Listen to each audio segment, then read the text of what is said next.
Welcome back to Michigan Mud Mechanic. What we have here is a 2006 Mazda 5. I don't know anything about it. I just know that I'm supposed to be taking the motor out of this one and putting it into a 2008 Mazda 5. So it was somebody else's project that I traded the white Durango for, and now I'm going to take it in as my project. So we don't know nothing about this. The only thing we've been told is this is a good motor and the other one is a good car. So where do we want to start? I only do this kind of thing because I can accept that this is just a fail. But if I was doing this because I really needed a car, then I wouldn't take a chance on something like this. But being just a hobby, it's got oil in it. I got a key. Should we try to start it? See if there's any... It's been sitting like 8 years, they said. There's some kind of moss growth from trees or something. So it's definitely been sitting. So, let's get a battery. I'm going to try to start this thing. Alright, camper battery. Not really meant for this since it doesn't have cranking amps. This should be fine.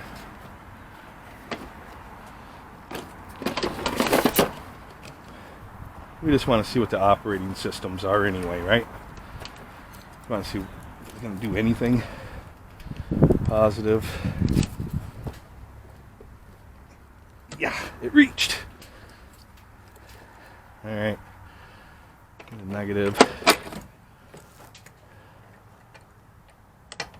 Ooh. Yeah, zappy.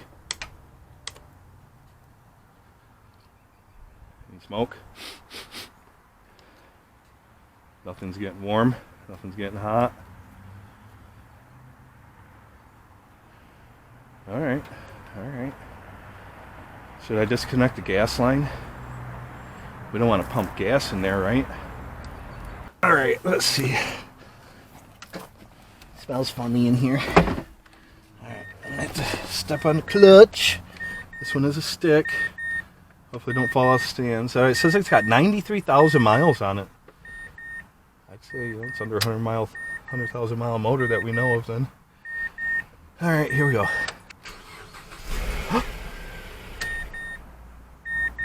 That thing just started. What? Wait a minute, what? I can't believe that thing started.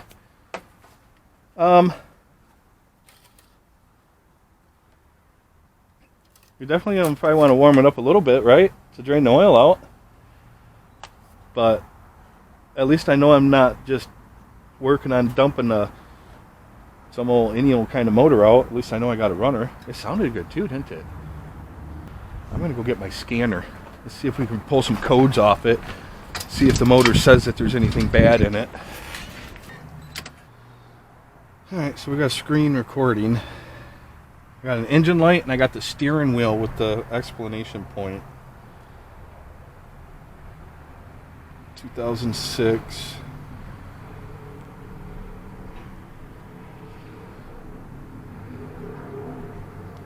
And if I got airbag stuff screaming at me and stuff, the motor's still fine. Maybe some kind of traction control. I'm going to say no, because we don't need it to be reading that stuff anyway. Let me just get a health report.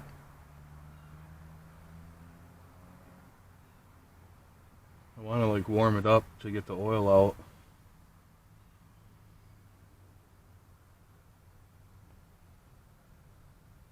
Power steering faults, power control module or fault. I don't know what it is. Get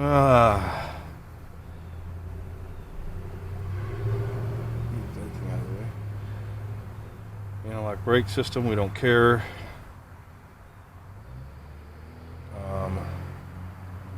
Steering, don't care. A U code.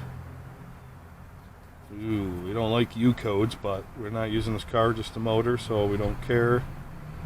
Battery voltage. I mean, it doesn't really look that low to me. Battery, powertrain control. Oh, charging system. Voltage is high. I didn't see anything for the engine.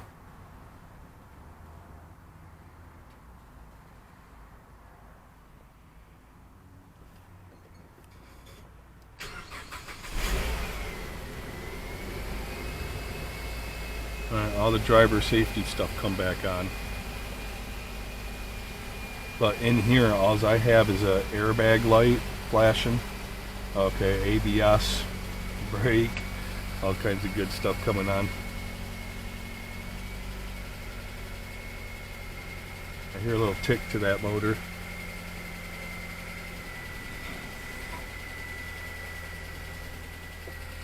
I can't believe it's running though.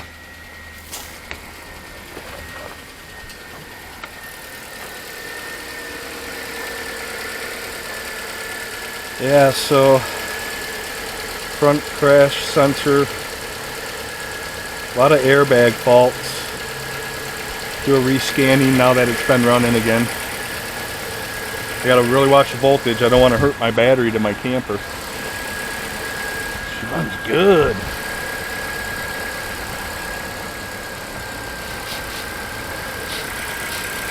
Still gotta watch for fires. Alright, here we go. Anti-lock brakes. Battery voltage high. 15, yeah. Alright, we're going to shut this down because there's no ballast resistor or whatever in there. All airbag.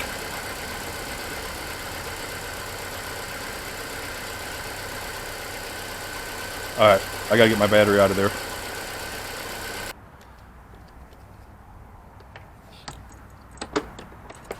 We don't want to hurt the battery. That's a brand new battery that came with the purchase of the used camper. That's my new battery that came with the purchase of my used camper. That's how it goes. So let's get that right out of there. Otherwise, I'm going to be tempted to run this thing and rev it up. And yeah, you know, be me.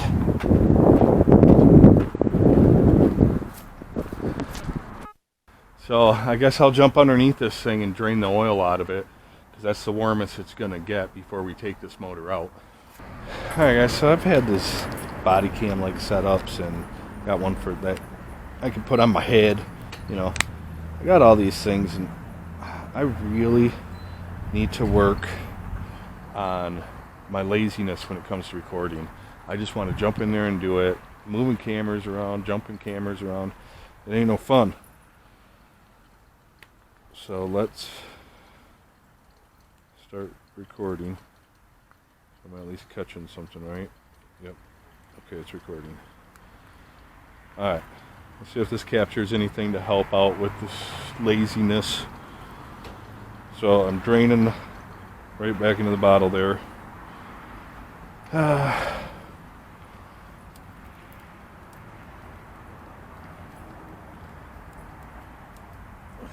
Lots of hoses. How does this one work?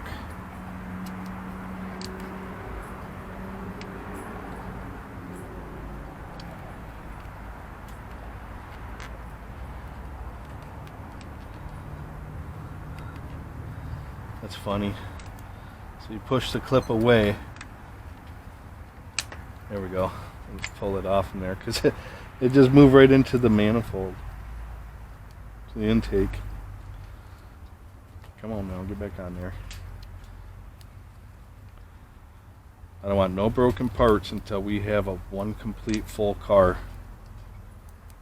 And then we can break parts. But until then, we do our best to not break any parts.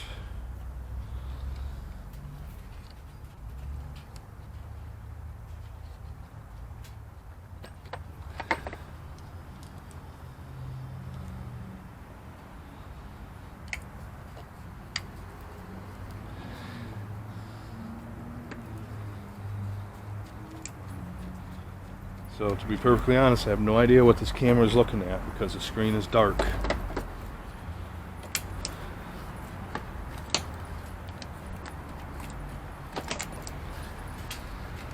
Okay.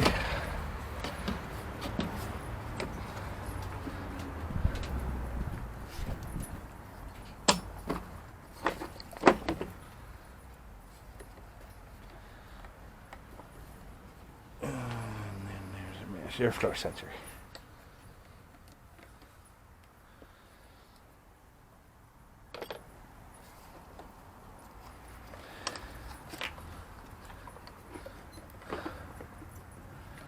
Almost thought I had a part all the way off from there. Oh, just unclip it from there. There's the top of the air breather. Add it to the pile. Spider. Yes, you're dirty.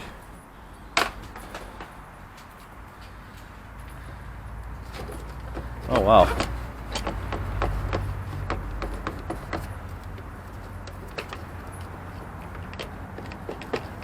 Just a rubber boot.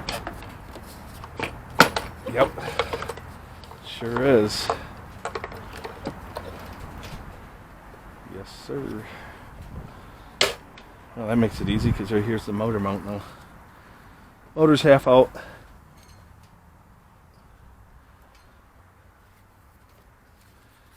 Alright, let's get this top radiator hose off. Rad hose.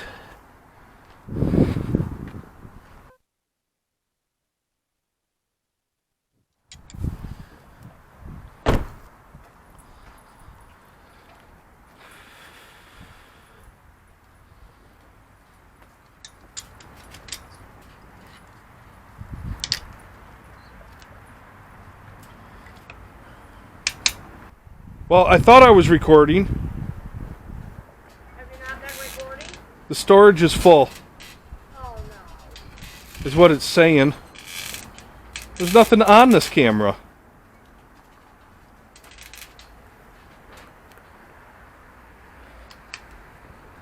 Shouldn't be anything on any of these cameras. Might be the camper. All the camper footage is probably still on there. Alright guys, it's next day here. I got sidetracked and didn't get back in here. So, my other camera ran out of data space.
Alright guys, now that the camera died and the motor's over there, we did have it all set up good. We've got the seats. We've got the seats out of this car. We need to get the door panels to get rid of the lighter colors. The whole back half's the same, so we don't have to move that. So we got to get to cleaning the carpet and the seats, and then we can start taking them out of the red one. I'm switching everything over. Alright guys, it's windy out. This is the other Mazda that we pulled the motor out for. Yes, it does look like it's in worse shape, but it's not. This one's also automatic, so that's going to make it easier for me to get rid of it when it's time to sell it. The black one has damage on it, on the body. This one also has a title, where the black one does not. But I do not like this light interior color. So it's